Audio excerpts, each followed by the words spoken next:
If you want to stop websites from accessing your location in Google Chrome, this quick tutorial will show you exactly how to turn off location tracking in Chrome in just a few simple steps. This is a great privacy setting to change if you want more control over what websites can see, especially if you browse a lot, use different websites every day, or simply want to keep your location information private. Before we get started, if this video helps you out, please hit the like button and subscribe for more easy tech tutorials just like this. Alright, let's jump in. First, open Google Chrome on your computer. Once Chrome is open, remember that websites can request your location through the browser, so this setting is important if you want to block that behavior. Now, look to the top right corner of Chrome and click the three dots menu.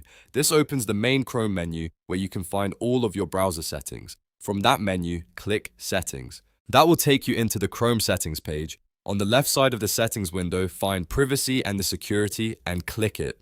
This is where Chrome keeps many of its important privacy controls, including website permissions and security options. After that, click Site Settings. This section is where you can manage what websites are allowed to access, such as your camera, microphone, notifications, and location. Next, scroll down until you find Location and click it. Chrome will now show you the location permission options for websites. This is the exact place where you can control whether sites are able to detect where you are. To turn off Google location tracking in Chrome, select Don't allow sites to see your location. Once you choose this option, websites will no longer be able to request your location through Chrome. That means your browser will stop sharing your location data with websites unless you change this setting again later. And that's it. You've now successfully turned off location access in Chrome and improved your privacy in just a few clicks. If you found this helpful, don't forget to give the video a like, subscribe to the channel, and turn on notifications so you never miss another simple tech guide. Thanks for watching, and I'll see you in the next one.